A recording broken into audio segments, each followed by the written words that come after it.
Batch 1 में जितने भी लोग कंपल्सरी इंग्लिश में और स्पोकन इंग्लिश में थे, उनका जूम सेशन शुरू हो चुका है कन्वर्सेशन का, ठीक है।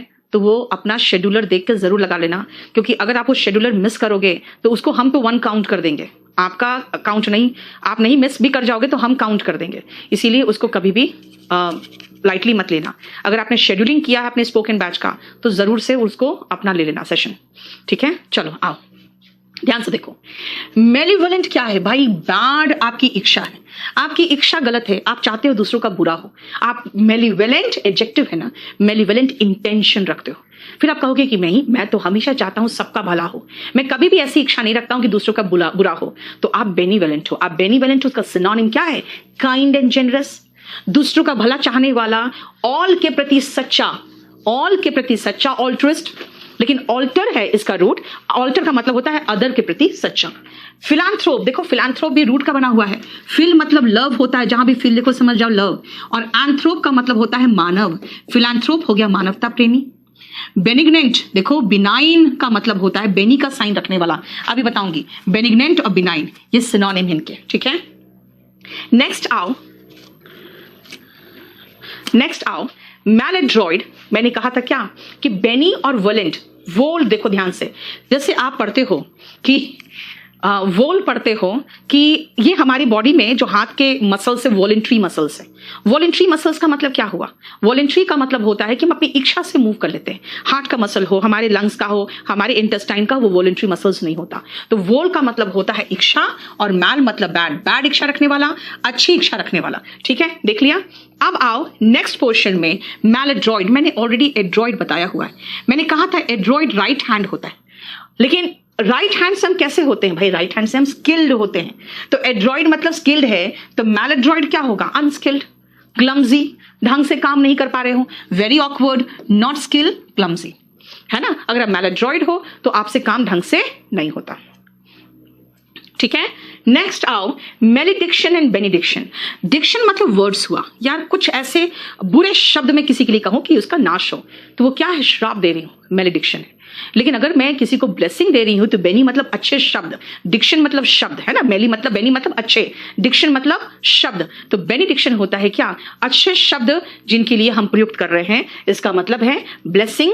और सिनोनिम में देखो बेनिसन लिखा है, जो कि नेक्स्ट पेज में वो सारे वर्ड्स ही है, इसीलिए अब उसको मैं बताने जा रही हूँ। कुलदीप कुछ भी क्लास कट नहीं हुआ है, चल तो रहा है सब। जितेंद्र आप लोग रिटन में हो, इसमें कई बच्चे स्पोकन के भी हैं, ठीक है, जो स्पोकन भी ले लिए और आपका ये बैच भी लिया है, तो उनके लिए कह रही हूँ। अब जो सिर्फ टारगेट में हो, पीओ में हो, एयरफोर्स में हो, वो स्पोकन वाले नहीं है, तो उनके लिए वो जूम वाला सेशन नहीं होता बेटा। आप लोग अपने एग्जाम की तैयारी कर रहे हो। अब आओ नेक्स्ट, बिनाइन। मैंने कहा भाई बेनी मतलब अच्छा, इनमें हमें अच्छे साइन दिखाई देते हैं, तो वो लोग बिनाइन हैं। जो अच्छे साइन वाले होते हैं वो काइंड होते हैं, वो किसी का बुरा या डैमेज नहीं चाहते, ठीक है। अब आओ बेनिसन, तो बेनिडिक्शन और बेनिसन सिनोनिम है, और मेलिडिक्शन और मेलिसन सिनोनिम है। देखो malediction, benediction, benison synonym, malediction and malison synonym. देखो आपको दोनों एक जैसा नहीं लग रहा है, तभी तो ये दोनों एंटोनिम है। देखो बेनिसन का एंटोनिम मेलिसन, यानी कि यही तो चीज है। बेनिसन का अगर मैं एंटोनिम पूछूं तो कहोगे ब्लेसिंग का एंटोनिम कर्स होता है, तो बेनिसन का एंटोनिम मेलिसन होगा। कितना आसान है। यस, मैलाफाइड, मैलाफाइड भी तो वही है। फाइड का मतलब क्या होता है? विश्वास, है ना। मैलाफाइड इंटेंशन, जिसका गलत इंटेंशन होता है, ठीक है। नेक्स्ट आओ बेनिग्नेंट एंड इंडिग्नेंट। बेटा ये अलग है, ठीक है, ये अलग है। बेनी का मतलब हुआ अच्छा, बेनिग्नेंट और बिनाइन अब क्या क्या है, तो मैं क्यों इतना अलग अलग पढ़ाऊं? मैं एक जगह ही सारा फिट कर दिया। देखो तो बेनिग्नेंट, बिनाइन, बेनिवोलेंट, फिलैंथ्रोप, ऑल्ट्रुइस्ट, काइंड, इतने वर्ड है जो सिनोनिम है। इन सब का मतलब हो गया दयालु, जो दूसरों का अच्छा चाहता है, दूसरों का भला चाहता है, सबके प्रति सच्चा है, लोगों को पैसे वैसे देके हेल्प करता है, वो दयालु है, ठीक है, हो गया। नेक्स्ट आओ इंडिग्नेंट। बेटा इंडिग्नेंट का अलग मीनिंग है। अगर आप कभी फील करते हो यार मेरे साथ एकदम गलत हुआ, मतलब अंदर से गुस्सा, क्रोध और रोना आता है, ऐसे समय में आप इंडिग्नेंट फील करते हो, आपको लगता है आपके साथ गलत हुआ। आपको रोना आ रहा है और आप गुस्से में भी हो, at that time people will से he is extremely indignant now. देखो, ठीक है। अब आओ बेनिफिशियरी और बेनिफैक्टर। देखो कैसे आपके पेरेंट्स या कोई रिलेटिव ने आपके नाम पे कुछ धन संपत्ति दे दिया, आपका नाम कर दिया, या फिर किसी ने आपको अच्छा खासा पैसा दिया कि चलो तुम बिजनेस स्टार्ट कर लो, तो वो कौन है? वो बेनिफैक्टर है, वो बेनिफैक्टर। लेकिन जिसने लाभ प्राप्त किया वो कौन है? वो बेनिफिशियरी। लाभ प्राप्त करने वाला बेनिफिशियरी और लाभ पहुंचाने वाला बेनिफैक्टर। फैक्टर का मतलब हो गया कारक, वो कारक जो दूसरों का लाभ पहुंचाता है वो बेनिफैक्टर है, और जो लाभ प्राप्त करता है वो बेनिफिशियरी है। देखो ध्यान से, क्लियर? नेक्स्ट आओ, आवाज कट रही है? हाँ, बेनिफैक्टर देने वाला होता है बेटा, और बेनिफिशियरी लेने वाला होता है। जो देने वाला है बेनिफैक्टर है, आप क्या हो? आप बेनिफिशियरी हो, ठीक है। आपके पेरेंट्स जो अपना पैसा धन संपत्ति आपको दे रहे हैं आपको करने के लिए, तो बेनिफैक्टर है, and beneficiary is one who gains, ठीक है। नेक्स्ट आओ बेनिफैक्ट्रेस। खुद सोचो, हम एक्टर का फीमेल को एक्ट्रेस कहते हैं, तो बेनिफैक्टर का फीमेल को बेनिफैक्ट्रेस कह देते हैं। यानी अगर कोई व्यक्ति अगर आपको दे रहा है पैसा वगैरह, काम वगैरह शुरू करने के लिए, और वो व्यक्ति महिला हो, तो हम उसको बेनिफैक्टर नहीं बेनिफैक्ट्रेस कहेंगे, ठीक है। अब आओ, ठीक है, बेनिफैक्टर समझ गए, तो मेलीफैक्टर क्या है भाई? वो कारक जो आपको नुकसान पहुंचाए, गलत इरादा रखे। MAL तो हर जगह की मीनिंग देता है, नेगेटिव मीनिंग। देख लो, गलत प्रवृत्ति वाला व्यक्ति, a person whose intention is wrong और इविल। एक सेकेंड बेटा, पर्सन इतना देर हो गया, कितनी देर में भेजेगा वो? इज रॉन्ग और इविल इज मेलीफैक्टर, ठीक है। अब आओ देखो, सारा का सारा वर्ड में या तो मतलब है कि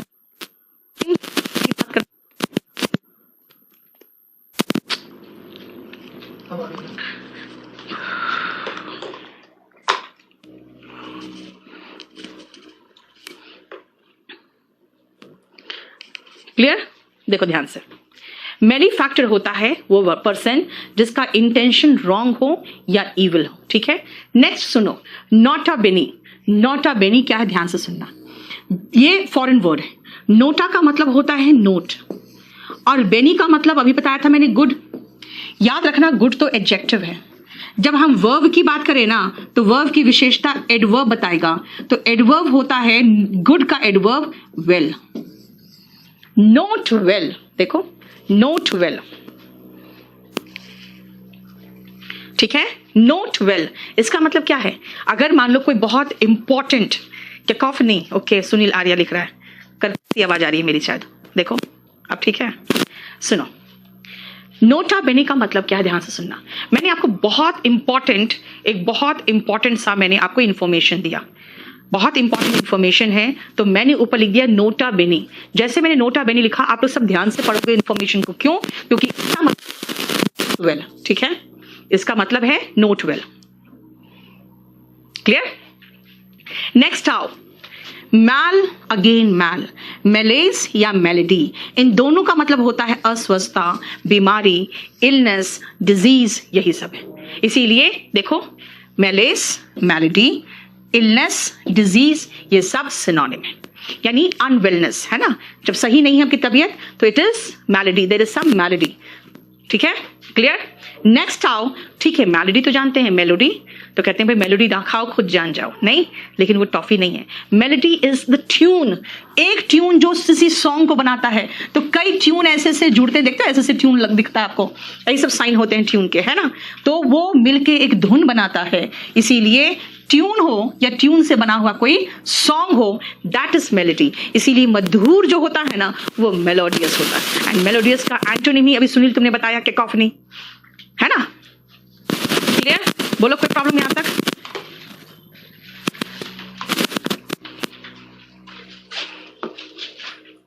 आओ, अब हम लोग 35 तक खत्म कर ले, क्योंकि सारा मैल और बेनी खत्म हो जाएगा। देखो, मेलिफिसेंस और मैलफियसेंस, मेलिफिसेंस और मैलफियसेंस बेसिकली बात बराबर है।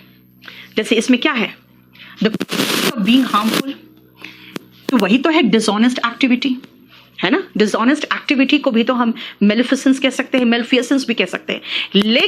लेकिन मेलफियसेंस खासकर वो इलीगल एक्टिविटी है जो कोई पब्लिक ऑफिशियल यानी कि पब्लिक सर्वेंट करता है, और वो बहुत खतरनाक होता है क्योंकि वो क्या क्या कर सकता है आपको नहीं पता। और अब कितना ज्यादा, जैसे अभी यूपी में निकला है कि एसपी ने जो रंगदारी मांगी थी और वो रंगदारी नहीं दे पाया, तो उसको कितने ढेर सारे केसेस उसके खिलाफ कर दिए थे उसने, इलीगल ड्रग्स रखने का, फिर इलीगल वेपन रखने का, ड्रग्स और इलीगल वेपन्स के केसेस तक, मतलब सोचो किस तरह के लेवल के केसेस थे, और फिर उसको गोली से मरवा दिया। क्यों?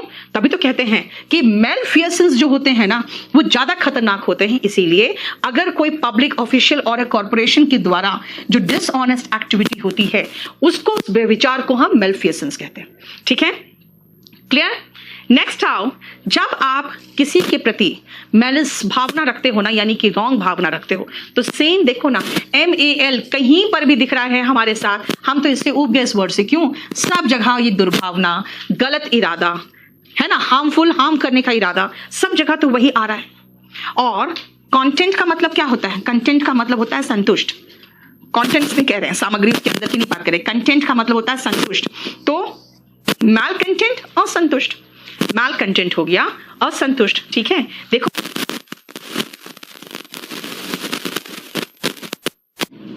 बंद कर रही हूं फिर क्लास में। ठीक है, मेली एंड बेनी, यही दोनों तो मैं पढ़ा रही हूं। ठीक है, यानी कि हम लोगों ने लिख लेना 35 तक खत्म कर लिया। अब हम लोग इडियम्स एंड फ्रेजेस में चलेंगे। ठीक है, थोड़ा आज प्रॉब्लम दे रहा है माइक, इसको मैं अभी ठीक करती हूँ, फिर बैठ के एक वो ले आओ।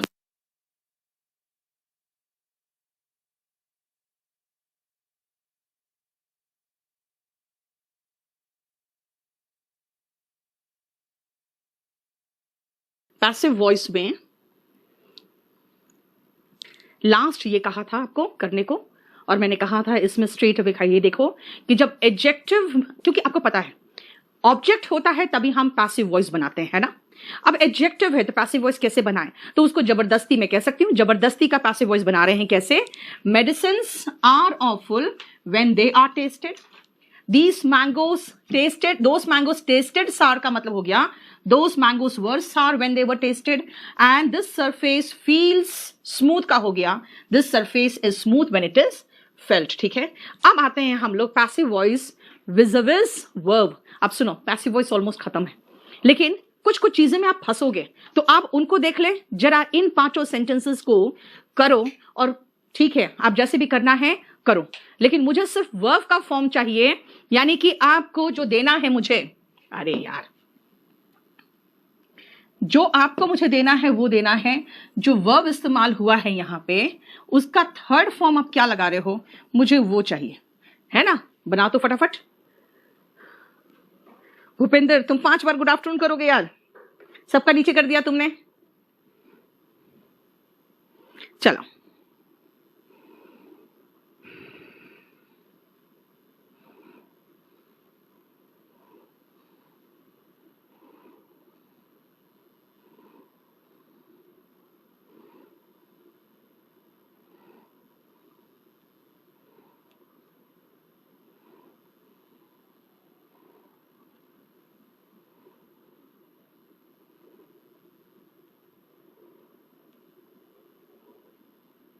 बिडेड, मेरा थर्ड फॉर्म तो बिडेड होता ही नहीं है ना।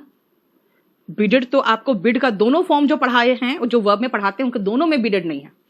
Yes Bittu, very good. हाँ, इज कैसे लगा दिया बेटा आपने? ये वर्ब का सेकेंड फॉर्म है, पता है क्यों? अगर फर्स्ट फॉर्म होता तो बिड्स होता, है ना, ही के साथ बिड्स होता। देखो बिड्स नहीं है, इसका मतलब ये सेकेंड फॉर्म है, आपको समझना पड़ेगा। देखो कौन क्या बिडन लगा रहे हो अजनीश तुम। चलो अभी पहले अपना दिमाग लगा लो, उसके बाद मैं बताती हूँ।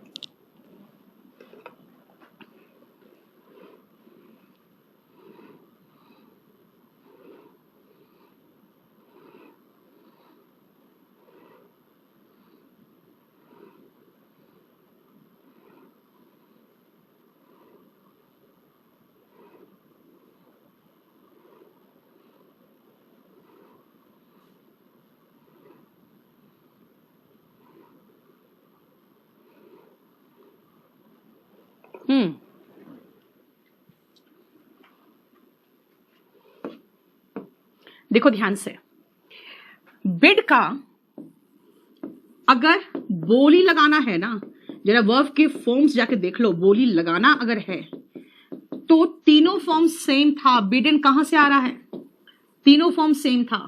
अगर आदेश देने की बात थी या गुड इवनिंग गुड नाइट कहने की बात है, तब आप इस्तेमाल करते हो बिड, बेड, बिडन। ठीक है, the spices were ground, very good Bittu. The highest price was बिडन नहीं आएगा अनामिका, क्योंकि ये खुद ही सेकेंड फॉर्म है, थर्ड फॉर्म भी सेम है। बिड, बेड, बिडन तो होता है जब आदेश देने की बात होती है। हो गया, the highest price was bid by him, ये होगा the highest price was bid by him. अब आओ सेकंड में, ये फेल, फॉल का सेकंड फॉर्म है क्या, पहले देखते हैं इसका मीनिंग क्या है। इसका मीनिंग है छोटे छोटे प्रहार, बड़े बड़े ओक ट्रीज को भी गिरा देते हैं। ये फर्स्ट फॉर्म है गिराने का, ये सेकंड फॉर्म नहीं है गिरने का, फर्स्ट फॉर्म है गिराने का। ठीक है, इसीलिए होगा ग्रेट ओक्स वर नहीं, क्यों, क्योंकि ये तो फर्स्ट फॉर्म है, तो सिंपल प्रेजेंट टेंस है आर, और इसका सेकंड फॉर्म थर्ड फॉर्म है fail, failed, failed, are failed by small strokes. देखो पहले आपको यस गिराने का फेल, फेल्ड, फेल्ड है ना। दे ग्राउंड द स्पाइसेस, पीसने की बात है, मसाले हम पीसते हैं। ग्राइंड का सेकेंड फॉर्म ग्राउंड है, थर्ड फॉर्म भी ग्राउंड है। The spices were ground, bye them लगाने की तो खैर जरूरत नहीं पड़ती है ना, द स्पाइसेस वर ग्राउंड। ठीक है, दे ग्राउंड एरिंग पायलट्स, यानी कि जो गलती करने वाले पायलट्स है उनको वो जमीन पर रख देते हैं, यानी कि उड़ने का परमिशन नहीं देते हैं, है ना, उनको फिर उड़ने के लिए मना कर दिया जाता है पनिशमेंट के रूप में। तो ग्राउंड, ग्राउंडेड, ग्राउंडेड होता है क्या, उड़ने नहीं देना, जमीन पे उतारना। तो एरिंग पायलट्स आर ग्राउंडेड, गलती करने वाले पायलट्स को जमीन पर छोड़ दिया जाता है, यानी कि उन्हें उड़ने की परमिशन नहीं मिलती। ओक्स मतलब बेटा सहतूत के ट्रीज होते हैं, बड़े बड़े ट्रीज होते हैं, कहते हैं छोटे छोटे प्रहार से आप बड़े बड़े ओक के ट्रीज को भी गिरा सकते हो। इसका मतलब रेगुलर मेहनत करो, बड़े बड़े काम हो जाएंगे। रेगुलर इसका मतलब छोटे छोटे काम करो रोज, बड़े बड़े काम हो जाएंगे।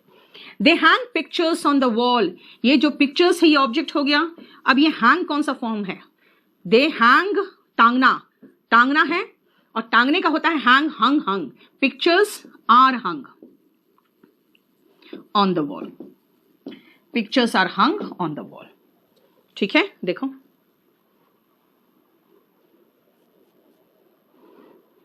बोलो कोई प्रॉब्लम,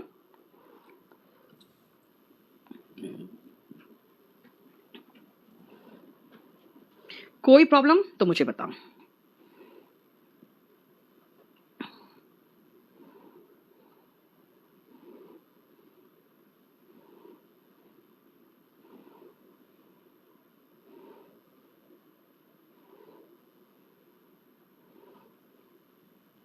पिक्चर्स हैंग्ड, आराधना उसको फांसी पे चढ़ा दोगे आप, खुद बताओ।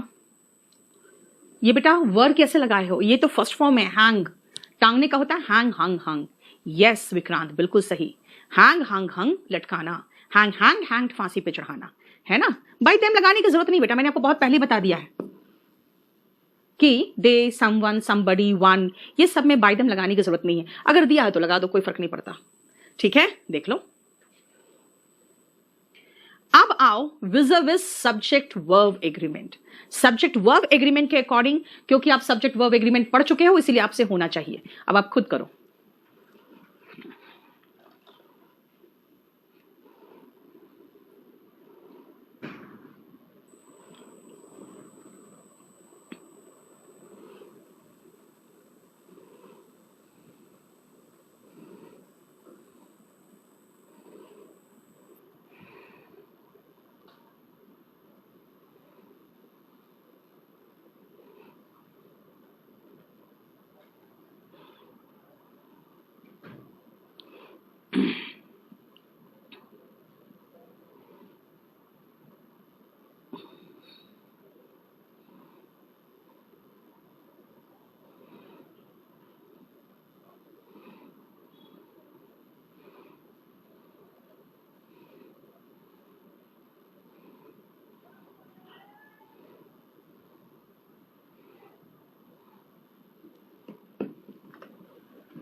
वेरी गुड रजत, किड्स कर दोगे यार, सन्स है।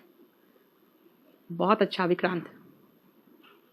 वर्ब के फॉर्म्स की पीडीएफ डलवा दो बेटा, वो तो आपके वर्ब चैप्टर में। एक काम करो, इसमें वर्ब का जो फॉर्म्स नहीं है एंड मास्टरिंग फॉर्म्स ऑफ है ना, वो दोनों डाल दो।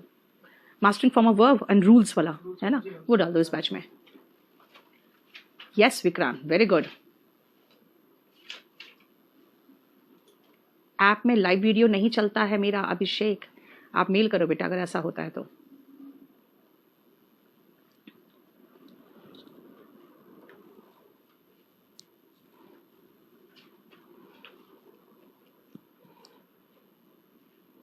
जल्दी जल्दी, हम लोग को जल्दी आगे बढ़ना है, बहुत जल्दी करो। अब हम लोग चैप्टर के एंड में पहुंच चुके हैं।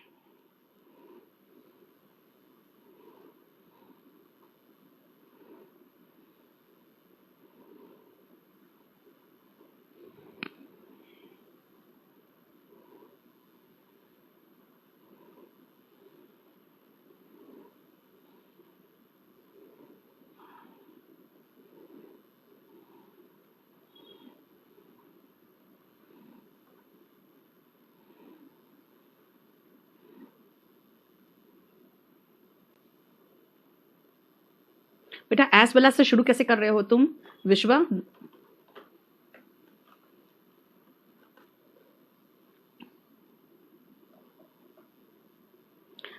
शुरू करें।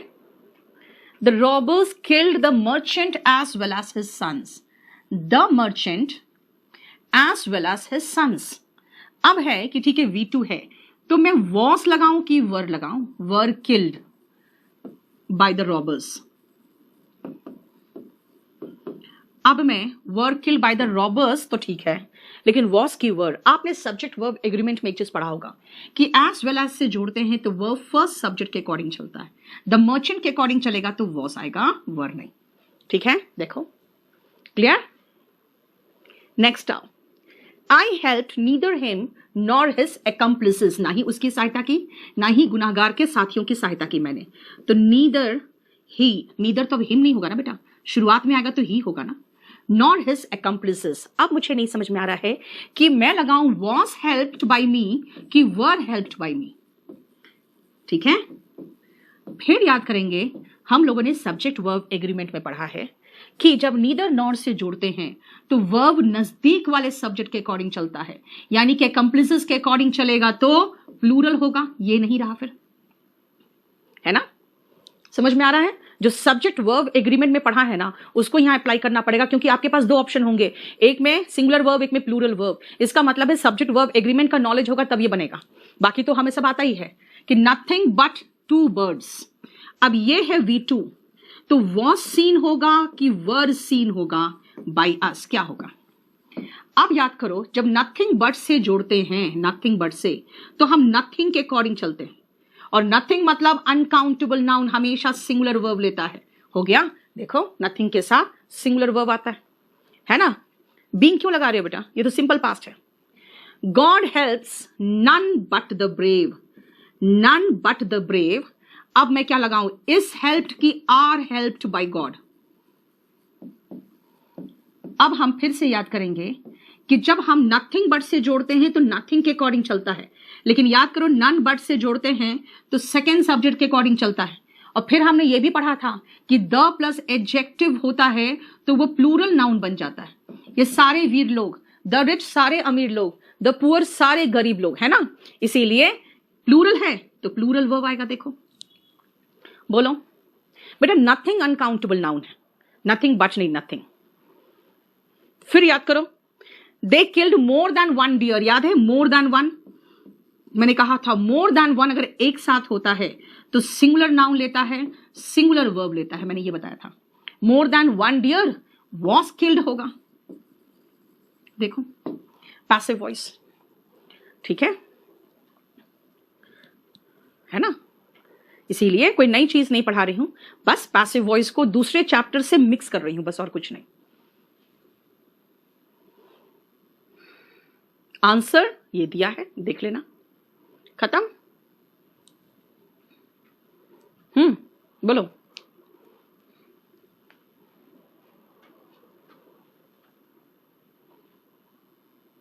यस, सब कोई सही कर रहे हो, सब लोग सब्जेक्ट वर्ब एग्रीमेंट पढ़े हुए हो तो बिल्कुल सही बनाओगे। ठीक है, अब हम चले दूसरा चैप्टर में। हमारा वर्ब से रिलेटेड एक आखिरी चैप्टर बच गया है, वर्ब से रिलेटेड एक आखिरी चैप्टर बच गया। अब बताओ कौन सा चैप्टर बच गया?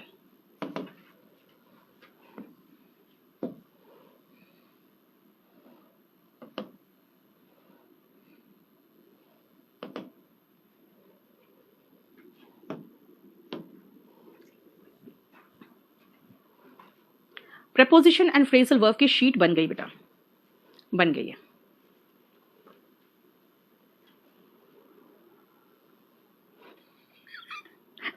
सुनील आर्या, तुम जब भी मैसेज करते हो मुझे ना, मैं रहती हूँ भयानक, मतलब पता नहीं किस केस में रहती हूँ मैं, मुझे खुद याद नहीं और तुम्हारा नाम देखे मैं डर जाती हूँ कि यार इसका तो जवाब ही नहीं दिया अभी तक।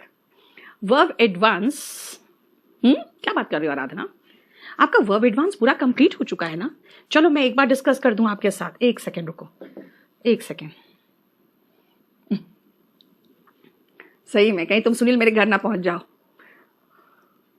नरेशन बेटा 27 मार्क्स का आता है, और मैं आपको बता दूं पैसिव वॉइस और नरेशन में 47 में 46 भी आने नहीं दूंगी मैं।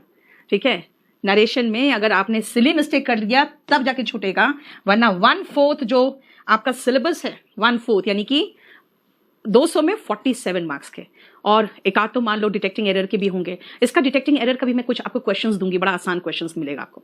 पैसिव वॉइस के कुछ डिटेक्टिंग एरर्स के भी क्वेश्चंस देंगे आपको बाद में। ठीक है, अब सुनो ध्यान से, मैं आप लोग को कंप्लीट बता दूं बेटा। टारगेट 1 एंड टारगेट 2 है इसमें विथ एयरफोर्स बैच के साथ, ठीक है, और पीओ के साथ है। With air force and PO batch इसमें है, जिसमें पीओ वालों को अलग से संडे को एक पेपर में करा देती हूँ। संडे को सिर्फ आपका पीओ का अलग से एक पेपर इसलिए कराना जरूरी हो जाता है क्योंकि उनके बच्चे कंफ्यूज रहते हैं क्वेश्चंस कैसे आएंगे, तो इसीलिए क्योंकि पीओ का क्वेश्चन का पैटर्न है ना, हर साल चेंज कर देता है। ठीक है, हर साल चेंज कर देता है। ठीक है, और बाकी इसमें एयरफोर्स है एंड पीओ है। आपका कंप्लीट डिटेल में बता दूं बेटा कि आपके बैच में सबसे पहले जब टारगेट 1 शुरू हुआ है तो मैंने वर्ब शुरू किया था। हालांकि वर्ब से जानते हो, जैसे अभी भी मैंने बैच नंबर 8 वर्ब से शुरू किया है। वर्ब में सही कहे तो लास्ट में आते थे बच्चे झेल जाते हैं मुझे, क्योंकि उसमें है ना करीबन कुछ नहीं तो मुझे लगता है करीबन 500 वर्ड तो खाली वर्ब के, कंफ्यूजिंग वर्ब के होते हैं, जिसमें सही में बिल्कुल झेल जाते हैं। टेंस से अच्छा लगता है बच्चों को पढ़ना। तो इसमें जो हम कर रहे हैं सीरियल ऑर्डर में, वर्ब हो गया है, टेंस हो गया, क्वेश्चन टैग हो गया, कंडीशनल सेंटेंस हो गया। ठीक है, उसके बाद मूड हो गया होगा, एक बार चेक कर लेना आप लोग। उसके बाद इन्फिनिटिव एंड जेरेंड हो गया होगा। ठीक है, कॉजेटिव वर्ब। उसके बाद infinitive gerund causative verb, participle, inversion हो गया होगा। ठीक है, उसके बाद देन पैसिव वॉइस, और अब होगा नरेशन। इसके अलावा जो चीजें होंगी वो छोटा मोटा चीज होगा, वो सब छोड़ दे। बाकी ये जरा देखो तो, इतने हो गए ना नरेशन छोड़ के, देखो तो।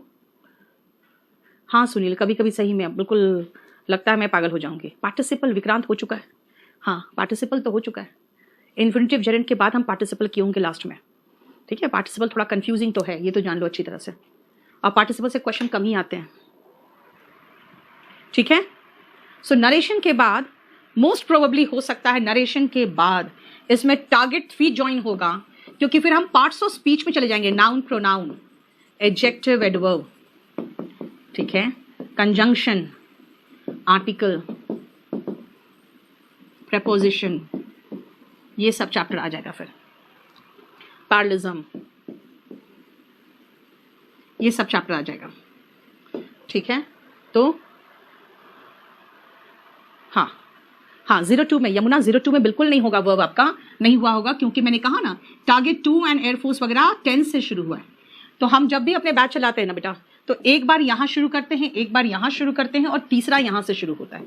ठीक है, तो हो सकता है आपके नरेशन के बाद आप में एक और बैच ऐड हो, अभी हमने डिसाइड नहीं किया है, ठीक है। देखो बिल्कुल कंप्लीट क्लियर, एकदम क्लियर पिक्चर हम आपको दिखा देते हैं आपके बैच का सिचुएशन का, चले, ठीक है। तो उसके बाद जब आप पैरेललिज्म वगैरह सब खत्म हो जाएगा यहाँ पे, तब आप टारगेट 2 एयरफोर्स पीओ वाले को वर्व कराएंगे और उसके बाद सीधा फिर ये बैच आपका उनका फिनिश हो जाएगा, ठीक है। अभी नहीं पढ़ोगे बेटा वैभव, आपको मैंने जब टेंस कराया था तो मैंने कहा था वर्व के फॉर्म्स रट्टा मार लो, ये कहा था आपको, है ना, वर्व के फॉर्म्स रट्टा मार लो, क्योंकि वर्व के फॉर्म्स ही काम के थे आपके जो टेंस में थे, वरना इसमें वर्व चैप्टर में खाली कंफ्यूजिंग वर्व ही तो पढ़ाते हैं। चलो अभी आप लोग अपने आप कुछ नहीं पढ़ोगे, अपने आप लोग कुछ भी नहीं पढ़ोगे, क्लियर। चलिए अब हम आते हैं नेक्स्ट चैप्टर, नरेशन। वो प्रेमचंद, मुझे पता है बेटा, क्वेश्चन का आपको पूरा कंप्लीट क्वेश्चंस मैं नहीं दे पाई हूं। अब ये चैप्टर मेरा आखिरी है, इसके बाद मेरा पूरा कंप्लीट नोट्स कंप्लीट हो गया है, अब मेरा नोट्स बिल्कुल कंप्लीट हो गया। अब हो सकता है ये पूरा कंप्लीट नोट्स एक अलग से बुक फॉर्म में आएगा, तो जो लोगों को नहीं, हम लोग को पीडीएफ नहीं, हम लोग को प्रिंट आउट चाहिए, तब वो आप वो बुक ले सकते हो, नहीं तो अभी आपको रुकना पड़ेगा। और वो सबसे पहले तो मैं आपका वो काम करूंगी कि सबका चैप्टर को मर्ज करके सबका क्वेश्चंस बनाना है, ठीक है। चलिए सुनो ध्यान से। नरेशन बेटा हर एग्जाम में 1 ना 2 क्वेश्चन नरेशन के होते हैं, जिसके 25 क्वेश्चन भी होते हैं अगर एग्जाम में, तो नरेशन का 1 आध क्वेश्चन होता है। लेकिन खासकर एसएससी इसको बहुत इंपॉर्टेंस देती है, जैसे स्टेनोग्राफर में 10 क्वेश्चन देगी क्योंकि 100 क्वेश्चन पेपर होता है, और एसएससी मेंस में और सीपीओ के मेंस में इससे जो क्वेश्चंस आते हैं वो 25 से लेकर 27 तक क्वेश्चंस आते हैं, ठीक है। अब नरेशन क्या है और क्यों पढ़ना है, याद रखना, स्पोकन में नरेशन का कोई मतलब ही नहीं बनता। स्पोकन में मैं डरवा दूंगी, विक्रांत रुक जाओ थोड़ा सा भी, अगर आपको अभी चाहिए तो मैं वो भी करवा दूंगी, छोड़ो, क्योंकि जानते हो मटेरियल इसलिए डलवाते हैं कि मैम ने मैटर डाल दिया, फ्रेजल वर्ब पढ़ाया भी नहीं, ये हो जाता है। अब आप लोग मेंस वाले अगर डिमांड कर रहे हो तो मैं उसको डाल दूंगी, ठीक है। अब सुनो ध्यान से, जो नरेशन चैप्टर है स्पोकन में हमें जरूरत नहीं पड़ता, क्यों, ध्यान से सुनना। अगर आपने मुझसे पूछा मैम आपका नाम क्या है, तो मैंने किसी को कहा he asked me what my name is, he asked me what my name is, लेकिन अगर हम रूल्स के अकॉर्डिंग देखेंगे तो कहना पड़ेगा he asked me what my name was, he asked me what my name was, क्यों, क्योंकि आस्क्ड पास्ट टेंस है तो आगे पास्ट चलेगा, ठीक है। यानी कि अगर आप नरेशन को स्पोकन से रिलेट करोगे तो मैं कहूंगी स्पोकन में इसको करो ही मत, क्योंकि स्पोकन में अगर नरेशन के रूल्स फॉलो करोगे ना तो बड़ा उटपटांग सा सेंटेंस सब बोलोगे, ठीक है। भाई नाम आपका भी तो वही अभी भी है, लेकिन बोलोगे नहीं व्हाट माय नेम वाज, भाई पास्ट का नाम थोड़ी था, आज भी तो वही नाम है आपका, है ना। इसीलिए ध्यान से सुनो, नरेशन चैप्टर को जब आप पढ़ते हो तो स्ट्रेट अवे अपना लॉजिक अपने पास रखो, क्योंकि इसमें हमें सिर्फ रूल्स के अकॉर्डिंग चलना है कि नरेशन के रूल्स क्या है, क्यों अप्लाई होते हैं। सबसे पहले जो लोग टियर 3 देने वाले हैं वो ये ध्यान रखना अच्छी तरह से कि हम कभी भी प्रेसी में, और जो भी असिस्टेंट कमांडेंट या यूपीएससी वाले स्टूडेंट हैं वो याद रखना कि हम कभी भी कॉम्प्रिहेंशन में डायरेक्ट स्पीच का इस्तेमाल नहीं करते। डायरेक्ट स्पीच नॉट यूज्ड इन, चलो इसको सेंटेंस को सही कर लो, अदरवाइज जरूरी तो नहीं है, क्योंकि is not used in precis and comprehension. Direct speech का इस्तेमाल हम कभी भी प्रेसी और कॉम्प्रिहेंशन में क्यों नहीं करते, इसलिए नहीं करते क्योंकि जो आप छोटे क्लास में आप पढ़ोगे ना तो आप देखोगे छोटे क्लास में जैसे कि कछुआ खरगोश की कहानी पढ़ोगे या किसी भी जैसे किसी भी छोटे छोटे स्टोरीज पढ़ोगे तो देखोगे उसमें ना डबल इन्वर्टेड कॉमा में वो डाला हुआ रहेगा जो उसने कहा, ठीक है ना। क्यों, क्योंकि छोटे जो बच्चे होते हैं ना वो खुद को इमेजिन करने लगते हैं उस सिचुएशन में कि खरगोश कैसे बोल रहा होगा, कछुआ कैसे बोल रहा होगा, है ना। इसीलिए डायरेक्ट स्पीच कहते हैं जो बेसिक फॉर्म ऑफ स्पीच है। अगर मुझे इंग्लिश नहीं आती है या हिंदी, मान लो हिंदी नहीं आती है, आप ज्यादा रिलेट कर सकते हो, ठीक है।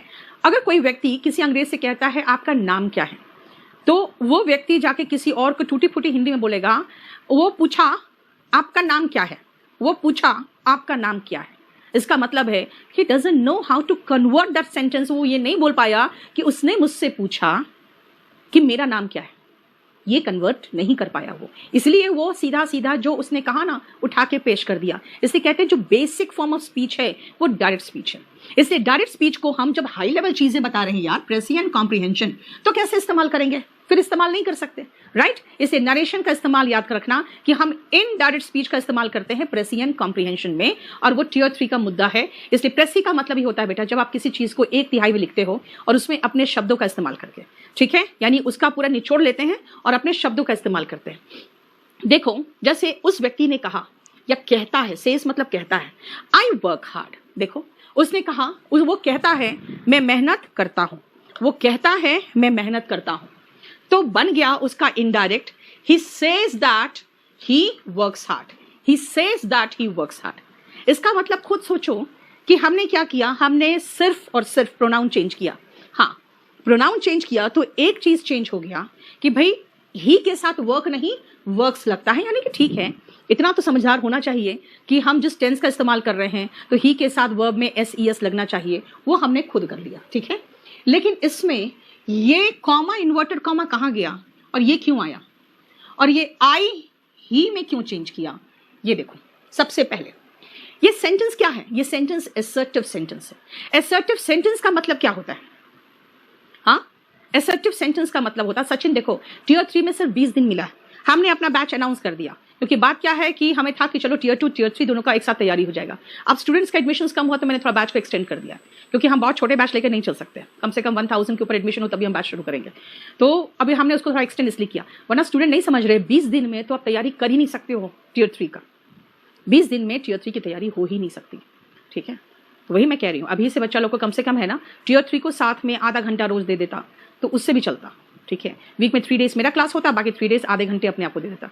लेकिन अभी सबका है कि नहीं, पहले टीयर 2 देंगे, टीयर 2 के बाद 20 दिन में टीयर 3 की तैयारी बहुत मुश्किल है। हम तो दे देंगे आपको, लेकिन आप उसको एब्जॉर्ब कर पाओगे तब ना, ठीक है। आ जाओ, देखो असर्टिव सेंटेंस का मतलब क्या है। असर्टिव सेंटेंस का मतलब होता है जो कथन वाले सेंटेंसेस होते हैं, कथनात्मक। कथनात्मक का मतलब क्या होता है, सिर्फ कुछ बताया गया। क्या बताया गया, आई वर्क हार्ड, बताया गया क्या, आई वर्क हार्ड, भाई ये सिर्फ कुछ बताया गया। अगर ऐसे सेंटेंसेस होते हैं तो कंजंक्शन दैट लगता है, इसका मतलब कॉमा, इन्वर्टेड कॉमा हटा के कंजंक्शन दैट लग गया, ठीक है। और चेंज ऑफ प्रोनाउन होता है, भाई चेंज ऑफ प्रोनाउन क्या है, तो देखो खुद ही सोचो, ये तो कॉमन सेंस की बात है यार, कॉमन सेंस की बात है। मैं कहूंगी आई वर्क हार्ड तो आप कहोगे ma'am says that she works hard. अगर मैं आप अकेले को कहूं यू वर्क हार्ड तो कहोगे ma'am says that I work hard. अगर आप क्लास में सब बैठे हो, मैं कहूंगी यू वर्क हार्ड तो आप कहोगे ma'am says that we work hard. और अगर मैं आपको कहूंगी ही वर्क्स हार्ड तो आप कहोगे ma'am says that he works hard. ये कॉमन सेंस की बात है, लेकिन कहेंगे common sense is also not so common, है ना। इसीलिए यहां पर हमने एक रूल लिख दिया है कि सन 1 2 3 रूल है कि आप देख लो क्या है, फर्स्ट पर्सन है क्या, फर्स्ट पर्सन है। फर्स्ट पर्सन कौन कौन होता है, आई और वी, ओके। अगर फर्स्ट पर्सन है तो वो चलेगा सब्जेक्ट के अनुसार, सब्जेक्ट, यानी कि फर्स्ट पर्सन आई और वी सब्जेक्ट के अनुसार गया, एस फॉर सब्जेक्ट, है ना। तो देखो तो ये सब्जेक्ट के अनुसार गया तभी तो देखो ही बन गया, है ना, सब्जेक्ट के अनुसार गया तो ही बन गया, ओके। देखते हैं सेकेंड पर्सन ऑब्जेक्ट के अनुसार मतलब क्या हुआ। सेकेंड पर्सन ऑब्जेक्ट के अनुसार देखो तो second person according to object, क्यों जानते हैं हम, ये सब्जेक्ट है, ये वर्ब है, ये ऑब्जेक्ट है। ऑब्जेक्ट के अनुसार देखो तो मी वर्क हार्ड थोड़ी बोलोगे, इतना तो आप पढ़ के जान चुके हो पैसिव वॉइस कि आई पीछे जाता है तो मी बन जाता है और मी उठ के आगे जाता है तो आई बन जाता है। देखो आई बन गया, आई वर्क हार्ड, है ना, ओके। थर्ड पर्सन लिखा था क्या, देखते हैं जरा थर्ड पर्सन क्या लिखा था। थर्ड पर्सन लिखा था no, n for no change, है ना, यानी कोई चेंज नहीं होगा। देखे जरा, he says she works hard, okay, she का शी ही रहा बस, कॉमा इन्वर्टेड कॉमा हट गया तो स्मॉल हो गया कैपिटल से, राइट। अच्छा, सेकेंडली ये जो सेज है, ये सेज टू टेल क्यों बन गया भाई, ये टेल कैसे बन गया, से टू टेल कैसे बन गया, अभी तो नहीं था कुछ, से का से ही था, है ना। देखो इसमें तो से का से ही था, वहां से का टेल कैसे बन गया, ये देख लेते हैं, ध्यान से देखो। से है तो से ही रहेगा, सेज है तो सेज ही रहेगा, लेकिन से टू रहेगा ना तो टेल बना दो। उसी तरह से पास्ट का वाक्य होता तो सेड ही रहता, लेकिन सेड टू होता तो टोल्ड बनाते। इसीलिए यहाँ पे से टू दिखा तो टेल बना दिए, और यहाँ पे से टू नहीं दिखा तो से ही छोड़ दिए हम। देखो ठीक है, कितने टीयर होते हैं सीजीएल में बेटा, 3 टीयर्स होते हैं, है ना, टीयर 1, टीयर 2 और डिस्क्रिप्टिव होता है टीयर 3। और स्पोकन का डिक्शनरी बेटा अभी टाइम लग जाएगा, मेरे से नहीं हो पा रहा है, ठीक है। चलो रिपोर्टिंग वर्ब, अब कहोगे मैम ठीक है, you work hard, I work hard, tense में क्यों नहीं चेंज हो रहा है। उसका रीजन ये है कि इसको देखो, ये रिपोर्टिंग वर्ब है। अगर रिपोर्टिंग वर्ब प्रेजेंट या फ्यूचर में हो तो जो tense of the reported speech होगा ना, रिपोर्टेड स्पीच होगा, वो चेंज नहीं करेगा। रिपोर्टिंग वर्ब अगर प्रेजेंट और फ्यूचर में हो तो जो टेंस होगा रिपोर्टेड स्पीच का वो परिवर्तित नहीं करेगा। जैसे अब आते हैं हम, सबसे पहले फर्स्ट सेंटेंस में करके दिखाती हूं, बाकी आप करना। He says, comma inverted comma हटा के हमें कहा गया था दैट लगाना है। ओके, फर्स्ट पर्सन हमें कहा गया था सब्जेक्ट इस तरह से सन 1 2 3, यानी आई और वी सब्जेक्ट के अकॉर्डिंग चेंज करेगा। तो आई ही के अकॉर्डिंग किया तो ही हो गया, हमें पता है ही के साथ नोज लगता है, और थर्ड पर्सन है ये हर, नो चेंज होगा तो हर को हर ही छोड़ दे, एंड हर फैमिली। देखो थर्ड पर्सन तो नो चेंज था, ठीक है, क्लियर। बाकी वो सब होता है बेटा, वो जो टाइपिंग टेस्ट वगैरह वो होता है ना, कंप्यूटर सीपीटी जो होता है, कंप्यूटर प्रोफिशिएंसी टेस्ट वगैरह जो होता है वो अलग है। हाँ चलो ये पूरा बना के दिखाओ फटाफट।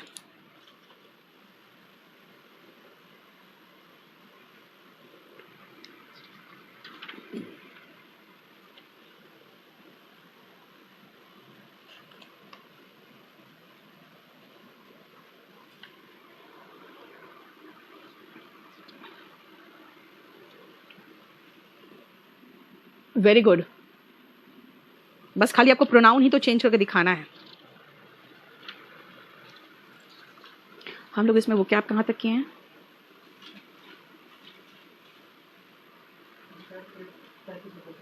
क्योंकि अब 8:35, 9 शुरू नहीं किया था, 9 शुरू नहीं हुआ था इसमें, ठीक है।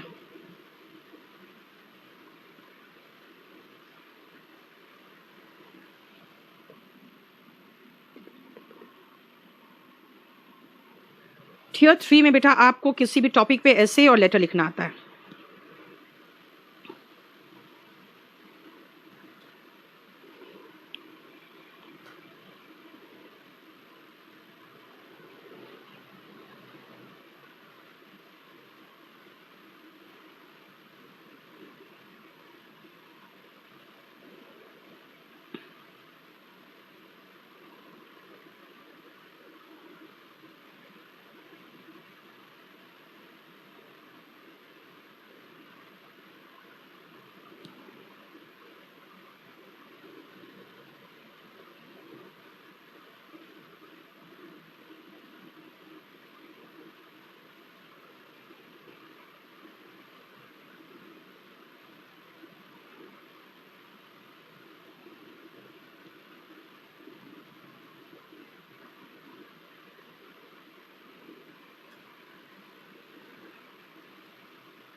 शुरू करें अब।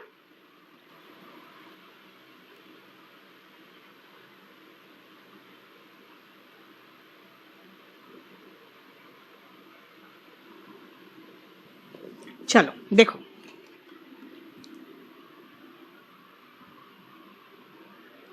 he has said to me, you know economy is in problem now। has said मतलब प्रेजेंट परफेक्ट है, लेकिन प्रेजेंट है ना, बस खत्म, तो he has तो लगा दिए। said to change हुआ told में, he has told me that, हो गया। Second person according to object, object है मी, लेकिन नो के पहले आएगा तो आई आ जाएगा ना, I know that, you know, I know, हो गया। Economy is in problem now. अब कहोगे नाउ का देन, बेटा नाउ का देन नहीं होगा, क्योंकि मैंने क्या कहा, रिपोर्टिंग वर्ब प्रेजेंट या फ्यूचर में हो तो कुछ में भी चेंज नहीं होगा। टेंस लिखा हुआ था ना, टाइम प्लेस सब मान लो, ठीक है। People will say we will vote for him this time too, future है, अगेन नो चेंज, से खाली that. A first person according to subject, तो पीपल के अकॉर्डिंग वी चेंज करेगा तो बहुवचन होगा, क्योंकि पीपल तो बहुत सारे। They will vote for third person, no change, him this time too. देखो ऐसे और लेटर इंग्लिश में प्रियंकित आपको अपना लैंग्वेज चुनना है बेटा, हिंदी की इंग्लिश, जो लैंग्वेज चुनोगे उसमें होगा, ठीक है। लेकिन हिंदी वालों को मार्क्स नहीं आता, ये जान लो। यूपीएससी हो, एसएससी हो, हिंदी मीडियम वालों को पता नहीं क्या हुआ है। यूपीएससी वाले भी हिंदी मीडियम में, अब तुम सोचो ना, हिंदी मीडियम का जो बच्चा है वो 32वां रैंक रहता है उसका, तो भी बहुत खुश होता है। इंग्लिश में आप समझ जाओ तो रैंक ही नहीं है हिंदी मीडियम वालों का, ठीक है। आज से करीबन 10 साल पहले पूरा धरना प्रदर्शन यहाँ हुआ था कि हिंदी हमारा संवैधानिक अधिकार है, हमारी भाषा है, मातृभाषा है। बहुत हल्ला हंगामा किया, हो गया, ठीक है। आप बोल के हल्ला करके किसी का बुरा करना चाहते हो, वो साइलेंटली हिंदी मीडियम वालों को का पूरा बुरा कर दिया, ठीक है। होता है ना, जो हम लोग जैसे होता है ना, मैं जब गुस्से में होती हूँ भाड़ धाड़ बोल दिया मैंने, फिर मेरे मन में कुछ नहीं रहता है। लेकिन जो बहुत ही कनिंग होते हैं ना लोग, उन लोग क्या करते हैं, अंदर से घात करते हैं। हिंदी मीडियम वालों को ऐसे उखाड़ के फेंका कि हिंदी मीडियम वाले बिलबिला रहे हैं, कुछ नहीं हो रहा है, क्या कर लोगे। पहले तो रिजल्ट भी आता था, उन लोगों ने खुद ही कह दिया कि देखो हम भी है। भाई आप ज्यादा नजर में मत आइए, अगर आप में कुछ भी थोड़ा इश्यू है तो बहुत नजर में खुद ही आए। हमारे यहाँ भी कुछ टीचर्स जब कुछ 2018 में बदमाशी किए थे, उसमें 2-4 टीचर जो बढ़ चढ़ के भाग लिए, तो मैंने कहा यार ऐसे ऐसे लोग भी हैं मेरे यहाँ पे जो 2-2 लाख रुपया लेके जा रहे हैं, जिनकी सही में बिल्कुल कोई लेवल नहीं है। तो मैंने उनको यही समझाया था, बाद में आके माफी मांगे, मैंने यही कहा कि सर आप लोग को चुपचाप रहना चाहिए था, क्योंकि आप ही हो जो ध्यान मेरा अपनी तरफ आकर्षित किया। यही हाल हुआ है यूपीएससी में। हिंदी मीडियम वालों को शांति से पढ़ना चाहिए था, पूरा संवैधानिक अधिकार। यार हम लोग सोचते हैं ना कि हिंदी बहुत बड़ी भाषा है, हमारी मातृभाषा है। बेटा सबसे पहले आप महाराष्ट्र में चल जाओ, वहां पे मराठी बोलोगे तभी तुमसे बात करेगा, वरना हिंदी तो पता ही आपको बिहारी और यूपी वालों के सब क्या ट्रीटमेंट है। कलकत्ता चले जाओ, वहां पे हिंदी तो बोलेगा ही नहीं आपसे, ठीक है ना। कलकत्ता में कई बार गई हुई, इसीलिए मुझे बंगला समझ में आने लगा है, बिल्कुल पूरी तरह से समझती मैं बंगला, ठीक है। उसके बाद साउथ तरफ चले जाओ, कोई हिंदी नहीं बोलेगा। तो इसीलिए हिंदी लेके अगर हम लोग चलते हैं ना, तो हम लोग बहुत सीमित रह जाते हैं। क्या करोगे।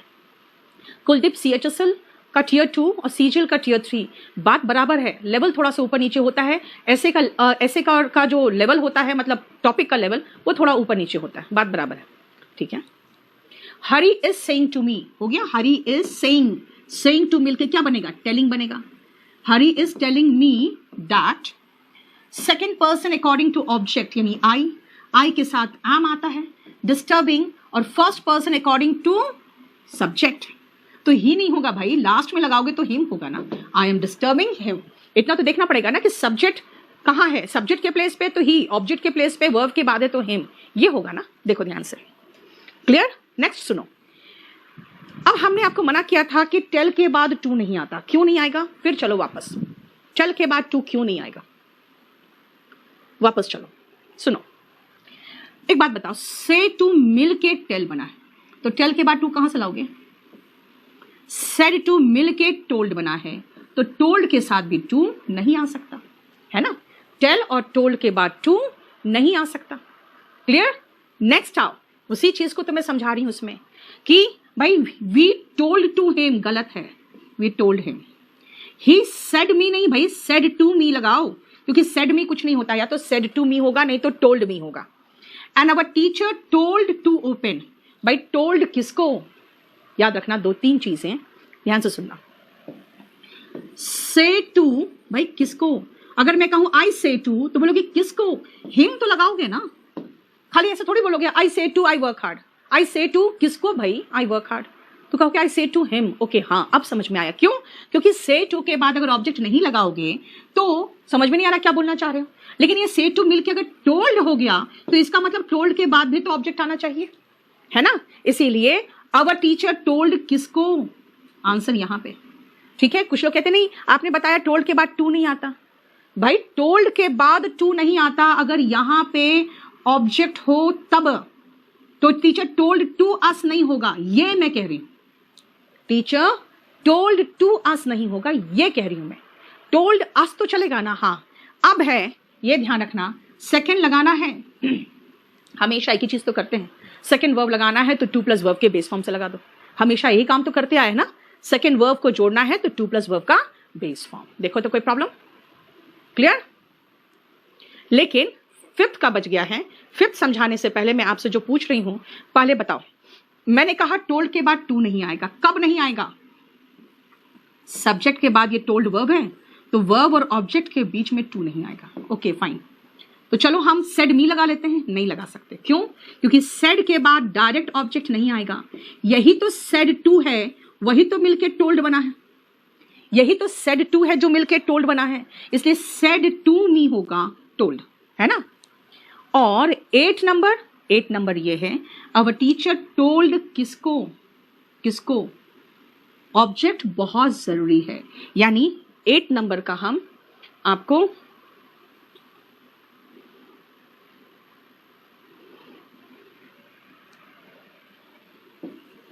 यहां पे एक्सप्लेनेशन लिख के आपको दे देंगे, ठीक है। पहले ये बताओ, समझ में आया? एक छोड़कर, अभी एक नहीं बताया मैंने इसमें आपको, 5 नंबर नहीं बताया।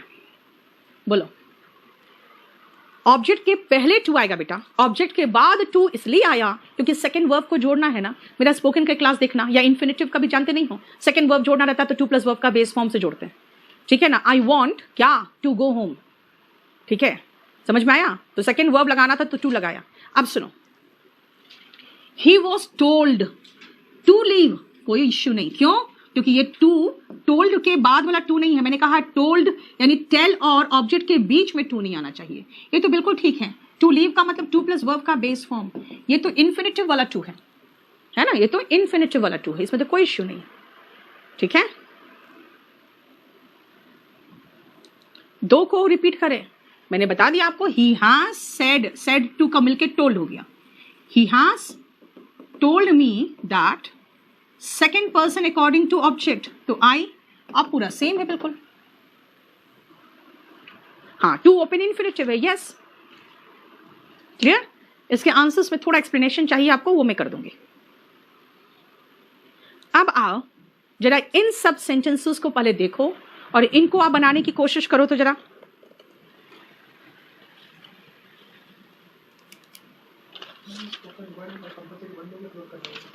स्पोकन क्या वो वाला?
इसको अभी इम्प्रूव करके आज ही डाल देना इस बैच में नरेशन।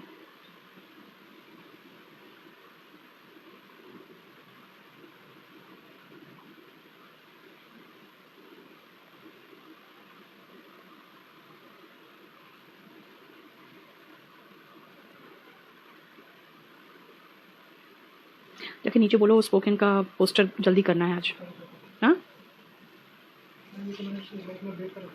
नरेशन ये तो rules for making forms of verbs तो बेटा इस बैच में ऑलरेडी अपडेटेड है, फॉर्म्स ऑफ वर्ब्स अपडेटेड है, दोनों साथ साथ किया, देख लो एक बार, देख लिया। अब सुनो, एक बात बताओ, ओह सन है ये, सम नहीं है, ठीक है। सन इज अ स्टार, सुनो ध्यान से। He said that the sun is a star. भाई रिपोर्टिंग वर्ब तो पास्ट में आ गया, अभी तक जो पढ़ाया वो मामला खत्म, ठीक है। अब हम आगे प्रोसीड कर रहे हैं। हमने अभी तक क्या पढ़ा कि रिपोर्टिंग वर्ब प्रेजेंट में हो या फ्यूचर में हो तो रिपोर्टेड स्पीच यानी कि इन्वर्टेड कॉमा के अंदर का पोर्शन का टेंस वगैरह चेंज मत करना, टाइम चेंज मत करना, प्लेस चेंज नहीं करना, है ना। अब दूसरा सुनो, अब रिपोर्टिंग वर्ब जो है पास्ट में नहीं है, अब सॉरी प्रेजेंट में नहीं है, फ्यूचर में नहीं है, अब रिपोर्टिंग वर्ब हो गया पास्ट में, तब क्या करोगे? सुनो ध्यान से। रिपोर्टिंग वर्ब पास्ट में है तो फिर रिपोर्टेड स्पीच कैसे करोगे? ध्यान से सुनना। पहले रिपोर्टेड स्पीच देखो है क्या भाई, ये तो यूनिवर्सल ट्रूथ लग रहा है। Honesty is the best policy, ठीक है, एक तरह से यूनिवर्सल ट्रूथ भी है, लेकिन प्रोवर्ब या फ्रेज मानते हैं हम इनको, है ना। कहते हैं too many cooks spoil the broth, इसका मतलब होता है कि अगर कई लोग हाथ लगा देना तो काम बिगड़ जाता है ना, कई लोग हाथ लगा दे तो काम बिगड़ जाता है। ये एक ईडियम है, क्योंकि यहाँ पे कुक्स स्पॉइल द ब्रॉथ, ब्रॉथ का मतलब सूप होता है। कई कुक्स मिलकर अगर सूप बनाने लगे तो अगर 2 लोगों ने भी उसमें नमक डाल दिया तो मामला ही खत्म, है ना। इसीलिए ये क्या है, ईडियम है, क्योंकि इसमें कुछ हिडन मीनिंग छिपा हुआ है। I go to school daily, ये बता रहा है इसका प्रेजेंट रूटीन है। And I use to go to school daily, इसका मतलब है कि ये पास्ट रूटीन है। देख लो, Gandhi ji started the quit India movement, ये हिस्टोरिकल फैक्ट है। 1 से लेकर 6 तक किसी को कोई प्रॉब्लम नहीं होता कि ठीक है यूनिवर्सल ट्रूथ तुम पहचान रहे हैं, प्रोवर्ब्स ईडियम्स वगैरह होता है ये भी समझ गए, प्रेजेंट रूटीन दिख रहा है, पास्ट रूटीन दिख रहा है, और ये सीधा हिस्टोरिकल एक्शन दिख रहा है ना। लेकिन उसके बाद क्या होता है कि लास्ट में मैम उसमें फॉर्म ऑफ वर्ब नहीं है, सिर्फ रूल्स है। वो कह रहा है फॉर्म्स ऑफ वर्ब्स नहीं है, सिर्फ रूल्स तुम डाल दीजिए। हाँ तो डालो जल्दी से, ठीक है बेटा, मैं देख ले रही हूँ, अभी करवा दे रही हूँ। लास्ट सेंटेंस में इनको दिक्कत होता है कि women are more sincere workers than man, है ना। जनरलाइजेशन होगा बेटा यहाँ पे, अभी सही करके आपको आज शाम तक ये भी मैं डाल दूंगी। सुनो ध्यान से क्या है, अगर कहते हैं कि women are more sincere workers than man, तो सबसे पहले तो लड़के उछल पड़ते हैं कि भाई ऐसा तो नहीं होता, है ना, ऐसा तो नहीं होता। लेकिन बेटा बात क्या है ना, अगर आप इस तरह के सेंटेंसेस देखो तो आपको महसूस होगा कि हर मर्द यही कहता है मेरी माँ तुमसे ज़्यादा अच्छा खाना बनाती है ना। इसका मतलब है कि जनरेशन बाय जनरेशन अब तो हम लोग महिलाएं गोबर खाना बना रहे होंगे, बिल्कुल गोबर परोस रहे होंगे, क्योंकि हर जनरेशन का मर्द यही बोलता है मेरी माँ तुमसे ज़्यादा अच्छा खाना बनाती है, अपनी वाइफ को बोलता है। एक कलाम ने कहा था back benchers are more intelligent, जो पीछे बैठने वाले होते हैं वो ज़्यादा इंटेलिजेंट होते हैं। इसमें तो सारे फ्रंट वाले तो गुस्सा हो जाएंगे, है ना। आप सुनो ध्यान से, ऐसे कंडीशन में आपको एक चीज याद रखना पड़ेगा, ऐसे कंडीशन में कि इस सेंटेंसेस को हम कहते हैं स्वीपिंग जनरलाइजेशन। क्या भाई, सबको समेट कर एक साथ सारे मर्द ऐसे ही होते हैं, है ना। जितनी फेमिनिस्ट क्या बोलती, सारे मर्द ऐसे होते हैं, राइट। इसका मतलब क्या किया उसने, सबको एक साथ समेट दिया। जब वो ऐसा स्वीपिंग जनरलाइजेशन देती है तो वो अपने समय के लिए नहीं देती है, वो हर समय के मर्द के लिए देती है, हर समय की औरत के लिए देगा कोई व्यक्ति। इसका मतलब है कि उस सेंटेंस को चेंज मत कर देना नियम के अकॉर्डिंग, क्योंकि नियम आगे मैं पढ़ाने वाली हूं। मैंने क्या लिखा है, if the reporting verb is in past tense and reported speech is idiom phrase, यानी कि यही सब, ठीक है, the tense time and place of reported speech will not change. इसका मतलब है कि इसमें हम कोई चेंज नहीं करेंगे। ही सेड दैट, बस, ठीक है। खाली यहां पर कहोगे ही सेड दैट और first person according to subject, तो ही हुआ तो ही के साथ गो नहीं आता है, गोज होता है, ये होगा, है ना। और अगेन यहां पर भी कहोगे ही के अकॉर्डिंग है तो ही सेड दैट, और first person according to subject तो ही हो जाएगा, और यूज टू गो में कोई चेंज नहीं होगा। बाकी तो सब में खाली कॉमा, इन्वर्टेड कॉमा हटेगा, दैट लगेगा, और पहला जो शब्द है उसको कैपिटल से स्मॉल बना दो, बस, है ना। गांधी जी में तो जी कैपिटल ही रहेगा क्योंकि नाम है, बस सब में बस और कुछ नहीं किया। देखो खाली इन्वर्टेड कॉमा हटा देना, दैट्स इट, सब में इन्वर्टेड कॉमा हटा देना, ठीक है। मैन विल बी मैन, बेटा मैन विल बी मैन ही रहेगा, विल का वुड नहीं बनाएंगे हम।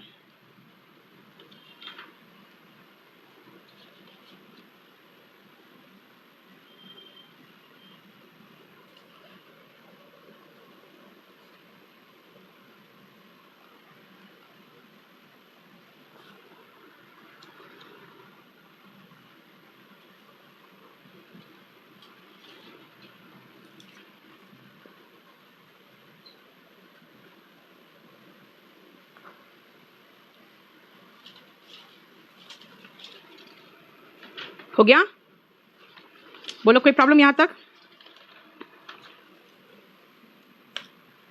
चलो,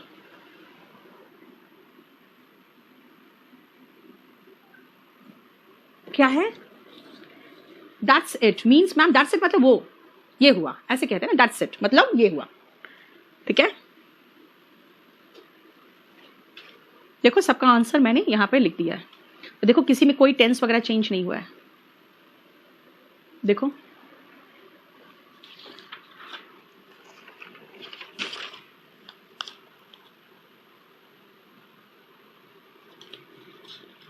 क्लियर? नहीं शुभम, ऐसा कोई कहावत नहीं है वीमेन विल बी वीमेन। तुम लोग जबरदस्ती बनाओगे जी। हाँ चलो, अब जरा देखो ध्यान से।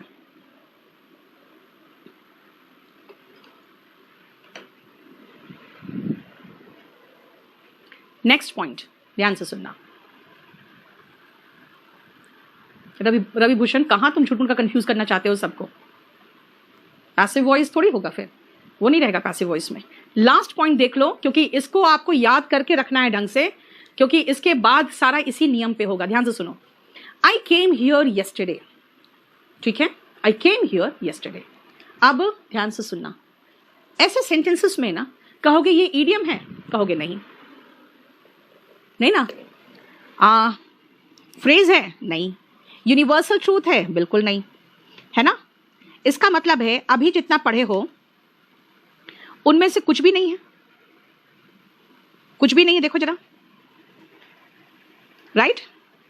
इसका मतलब है कि अगर रिपोर्टिंग वर्ब पास्ट में हो, देखो ध्यान से, और reported speech idiom, phrase, universal truth, habitual action, historical past, ये सब कुछ भी ऐसा नहीं हो जो अभी बताया आपको मैंने, है ना। तब क्या करोगे? तब टेंस, टाइम और प्लेस चेंज होगा। कैसे? देखो जरा, केम का हैड कम हुआ, आई का ही तो हम पढ़ चुके, कॉमा, इन्वर्टेड कॉमा का भी दैट होता है, हम पढ़ चुके, लेकिन हियर का भी देर हो गया, और यस्टरडे का द डे बिफोर यस्टरडे हो गया, हियर का देर हो गया। देखो जरा ध्यान से, देख रहे हो चेंज? केम का हैड कम हुआ, है ना,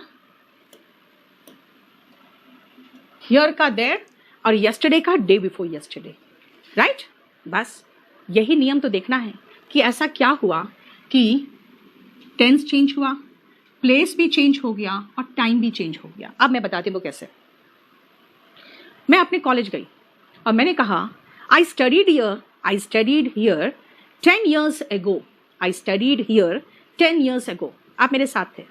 जब आप घर पहुंचे और आपने मान लो 6 महीने के बाद या 1 साल के बाद किसी को बताया कि मैम के साथ मैं गया था और मैम ने ये कहा था, ठीक है, तो आप कहोगे मैम सेड दैट, ओके।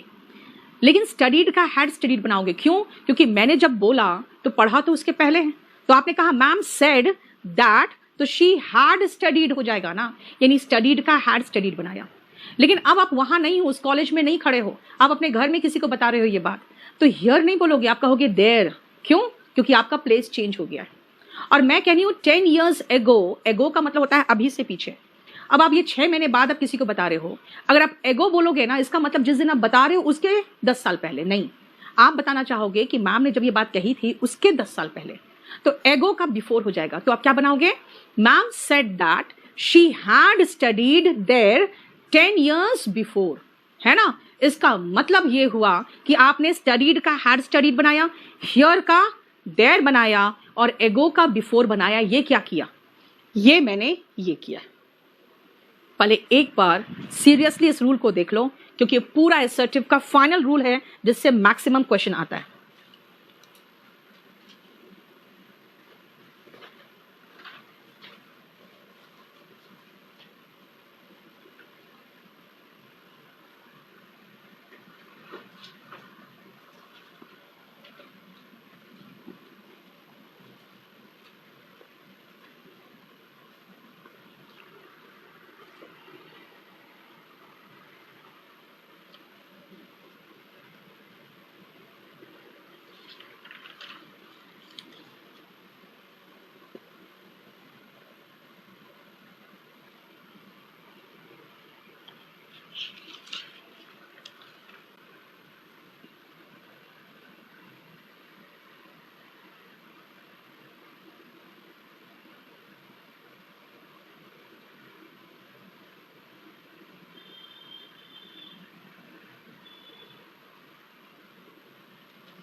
एक सेकंड बेटा, खाली आखिरी में एक थोड़ा सा मिस्टेक है, लास्ट खाली इधर सुनो।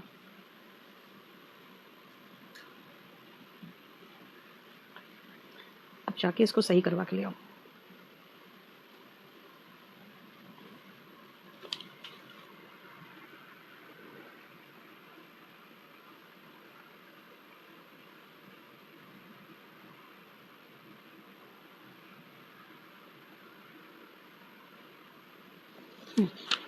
फटाफट खत्म करो इसको, आज ही लूट करना है। सुनो, खाली इसको कर दो। आप इसको तो अभी हटा ही दो, इसको तो ज़रूरी नहीं है यहाँ पे। ये ऊपर का रिपीट हो गया, वो भी गलत तरीके से। अब सुनो ध्यान से, जरा आप एक चीज़ महसूस करो, बहुत आसान है, अगर आप टेंस पढ़े हो तो जानते हो। सिंपल प्रेजेंट का पास्ट क्या है? Simple past. सिंपल पास्ट का past, past perfect. Past perfect का कोई भी पास्ट मैंने पढ़ाया आप लोगों को ना? सिंपल पास्ट का पास्ट कहा था, पास्ट का पास्ट पास्ट परफेक्ट बताया था, और कुछ नहीं बताया था। इसीलिए सिंपल प्रेजेंट यानी कि वर्ब का फर्स्ट फॉर्म वो बन गया सिंपल। एक सेकंड रुकना, अभी रखो। सिंपल पास्ट और सिंपल पास्ट बन गया पास्ट परफेक्ट। इसका मतलब है कि अगर V1 हो तो V2 बना दो, V2 है तो हैड प्लस V3 बना दो, है ना? Had plus V3।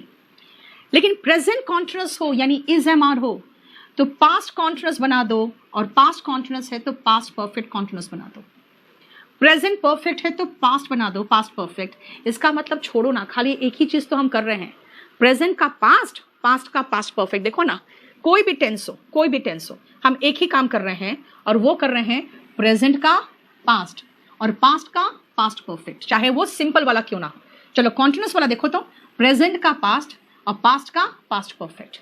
ओके चलो, परफेक्ट वाला ही क्यों ना हो, प्रेजेंट का पास्ट। लेकिन याद रखना, जैसे हम ये वर्ड पास्ट परफेक्ट मुझे मिलता है, हम जान जाते हैं कि पास्ट परफेक्ट का पास्ट तो है ही नहीं। ठीक है ना, पास्ट परफेक्ट का पास्ट तो है ही नहीं। क्लियर? आलोक, ये पूरा कंप्लीट ऑनलाइन ऑफलाइन में सब में अब मैटर यही होगा बेटा। अभी तो और भी इंप्रूव करेंगे हम, ठीक है? और यानी कि हमेशा हर जगह पे एक ही चीज है, प्रेजेंट का पास्ट और पास्ट का पास्ट परफेक्ट। हर जगह यही हमारा रूल चलेगा, यानी एक एक कदम हम भूतकाल में जा रहे हैं, बस और कुछ नहीं। एक एक कदम भूतकाल में, ठीक है? देख लो,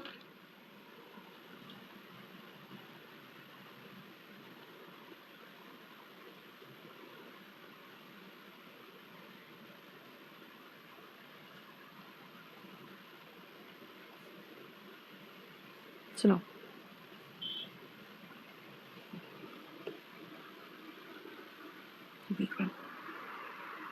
एक सेकेंड,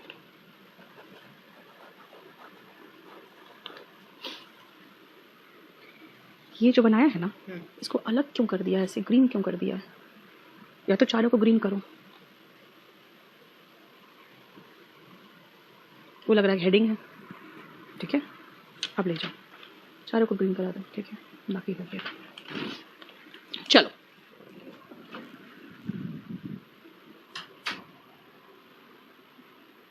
ये हमारा चेंज इन टेंस था। अब जरा मॉडल्स में आओ। मॉडल्स में भाई हम हमेशा प्रेजेंट का पास्ट और पास्ट का पास्ट परफेक्ट कर रहे हैं। जरा देखो, प्रेजेंट का पास्ट कैन का कुड है ना, उसके बाद मे का पास्ट माइट होता है, विल शैल का वुड शुड होता है, राइट? और चेंज ऑफ प्लेस मैंने कहा जगह चेंज है, हियर का देयर, दिस का दैट, दीज का दोस, है ना? और अभी की बात कर रही हूं नाउ, तो आप रात को 10 बजे क्या बोलोगे? देन, है ना? टुडे तो कहोगे दैट डे, टू नाइट तो कहोगे दैट नाइट। क्यों? क्योंकि 10 दिन के बाद टू नाइट ही थोड़ी रहेगा, 10 दिन के बाद तो दैट नाइट हो जाएगा ना। आज मैं कहूंगी यस्टरडे तो आप कहोगे मैम जिस दिन बोली थी ना उसके प्रीवियस डे या द डे बिफोर। आज अगर मैं कहूं टुमारो तो आप कहोगे मैम जिस दिन बोली थी उसके नेक्स्ट डे, देखो द फॉलोइंग डे। अगर मैं अभी कहूंगी 2 days ago तो 5 दिन के बाद आप कहोगे 2 days बिफोर, यानी मैम जिस दिन बोली थी उसके 2 days बिफोर, राइट? अगर मैं आज कहूं लास्ट नाइट तो 4 दिन बाद क्या कहोगे? लास्ट नाइट थोड़ी बोलोगे, लास्ट नाइट का मतलब तो फिर कल हो गया, बीता हुआ कल, तो कहोगे द प्रीवियस नाइट, ठीक है? और अगर मैं अभी कहूं हेंस ऑनवर्ड्स तो कहोगे हेंस ऑनवर्ड्स का मतलब हो गया देंस ऑनवर्ड्स। क्यों? क्योंकि अब से मैं बोल रही हूं तो तब से बोलोगे ना, ठीक है? बोलो, चलो बस इतना ही रहने तो इसमें आज। चलो वो कैब में आ जाओ, और इसका ये जो रूल्स बताए इसको अच्छे से कर लेना, क्योंकि ये फिर आपको ज़रूरत पड़ेगा। नेक्स्ट क्लास में इसी के अकॉर्डिंग फिर चलना है हमें।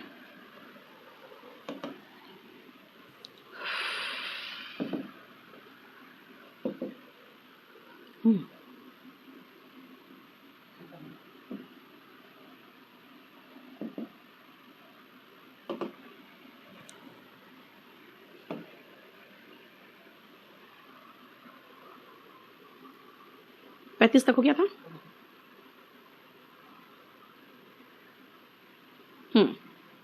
अब आओ इसमें हम लोग आएंगे इडियम्स एंड फ्रेजेस में, ठीक है। 21 से तो प्रियंकित नहीं है अभी अलाउड, ये अब नेक्स्ट मंथ का ही पता चलेगा कि नेक्स्ट मंथ अलाउ कर रहे हैं कि नहीं कर रहे हैं, ठीक है। आ जाओ, सुनो ध्यान से। कैरेट एंड स्टिक पॉलिसी क्या होता है, ध्यान से सुनना। जनरली जैसे गाय भैंस को या जैसे अपने गधे को जब काम कराते हैं, काम ठीक करता है तो उसको गाजर खिलाते हैं, है ना, अच्छा जो उनको पसंद होते हैं जानवरों को, घोड़े को। और जब काम नहीं करता है तो क्या करते हैं, उसको स्टिक से पिटाई होती है। इसका मतलब रिवॉर्ड एंड पनिशमेंट, है ना, वही तो है जो प्राइवेट सर्विसेज में है, जो आप पसंद नहीं करते हो। And now the government want to apply the same carrot and stick policy in government jobs too, ठीक है। नेक्स्ट आओ, कम इन हैंडी। जो भी चीज आपके हाथ में आ जाता है, देखते हो जो घर में आपका